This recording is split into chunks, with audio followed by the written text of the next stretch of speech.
Okay, let's take a look at your homework questions. First, number 25 on page 315. Okay, so you have Claude and Heather. Heather's mass is 47 kilograms. She's gaining 2.2 meters per second. Claude is behind her, mass 72 kilograms, initially skating 3.1 meters per second. When Claude reaches Heather, he holds her waist and they skate together. At the instant after he takes hold of her waist, what is their velocity? So as he takes hold of her waist, that's like the collision, okay? And then they stay joined together. So we're going to do m of Claude, v of Claude initial, plus m of Heather, v of Heather initial, is going to equal m of Claude, v final, plus m of Heather, v final. Notice I didn't put any letters with Claude or Heather on the v final because they stay together. They have the same v final, and so we can factor it out, okay, to solve for it. So pull out the vf, and it'll become m of Claude plus m of Heather, and now divide by the bracket. So vf will equal m of Claude, v of Claude initial, m of Heather, v of Heather initial, divided by m of Claude plus m of Heather. And now fill in your numbers. Claude was 72 kilograms. He was initially going 3.1 meters per second. Heather was 47 kilograms, and she was initially going 2.2 meters per second. And that's going to be divided by 72 kilograms plus 47 kilograms. Okay, so then you punch it in your calculator and see what you get. So 72 times 3.1 plus 47 times 2.2, and then you're going to divide that by 72 plus 47, and you should get 2.7445.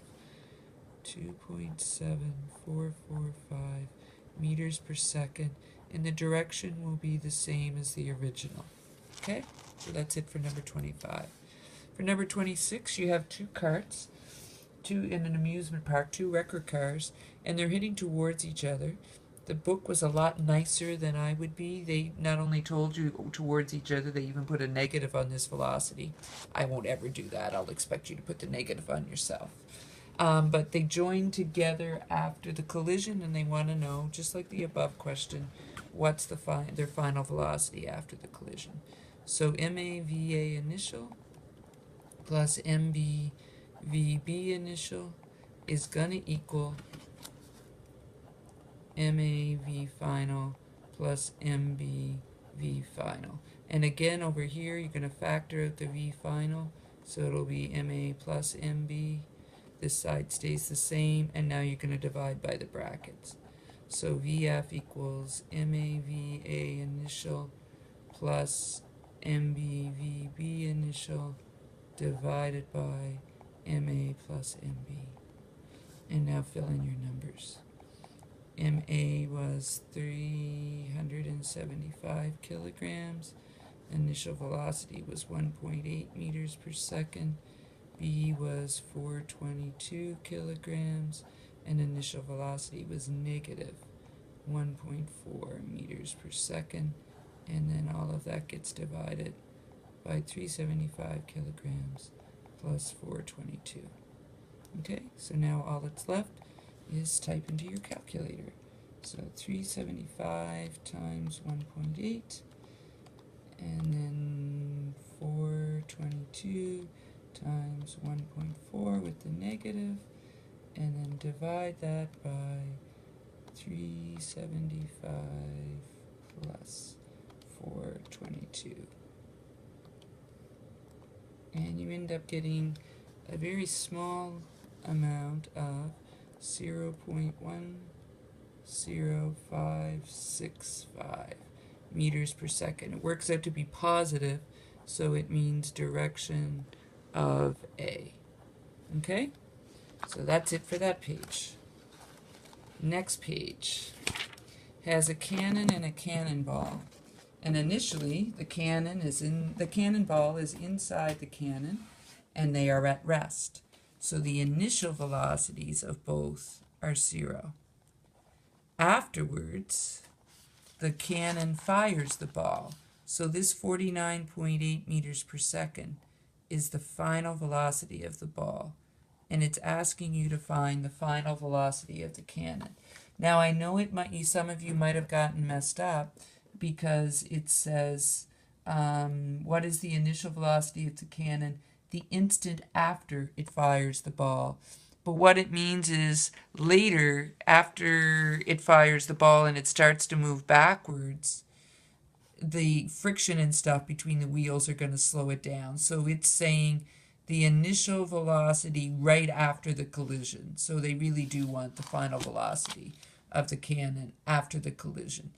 The instant after, though. They just didn't word it well. So it'll be m of the cannon, v of the cannon initial, plus m of the ball, v of the ball initial, will equal m of the cannon, v of the cannon final, plus m of the ball, v of the ball final. But these two both go to 0. So bring this over, negative m of the cannon, v of the cannon final, will equal m of the ball, v of the ball final. Solving for v of the cannon final, so take your negative across and divide by your m of the cannon. So the mass of the ball was 58.5 kilograms, and the velocity was 49.8 meters per second. And then the mass of the cannon was 1385 kilograms. Oops, and don't lose your negative. So v of the cannon final is going to be negative. So 58.5 times 49.8 divided by 1385.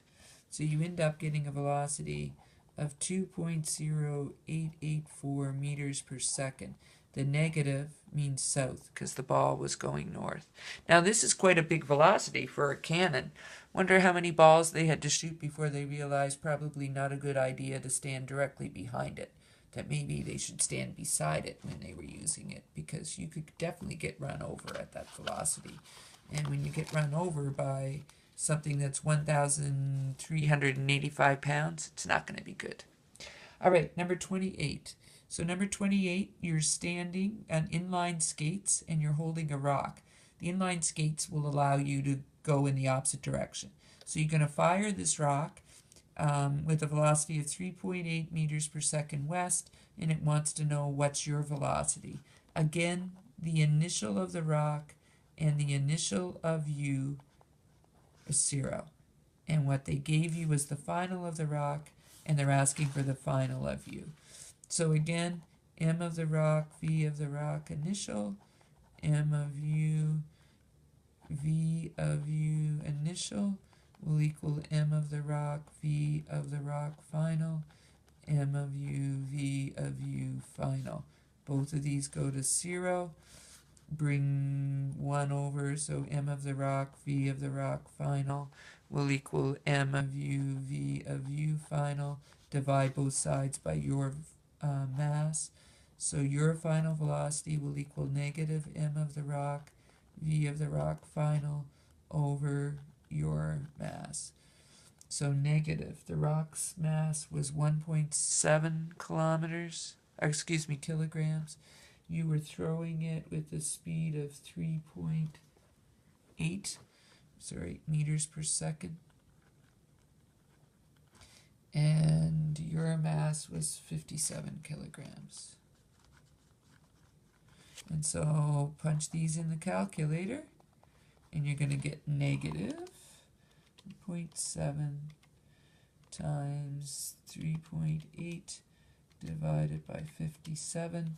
You are going to go 0.113, and the 3's are repeating, meters per second. And the negative means opposite the direction of the rock, and the direction of the rock was west. So this will be east. Now maybe if some of you thought ahead, you might have put a negative on your 3.8 to be west. This would have worked out to be positive, which would be east. Okay, I'm going to leave the next one, number 29, because I'd like to talk about it in class, and I'm going to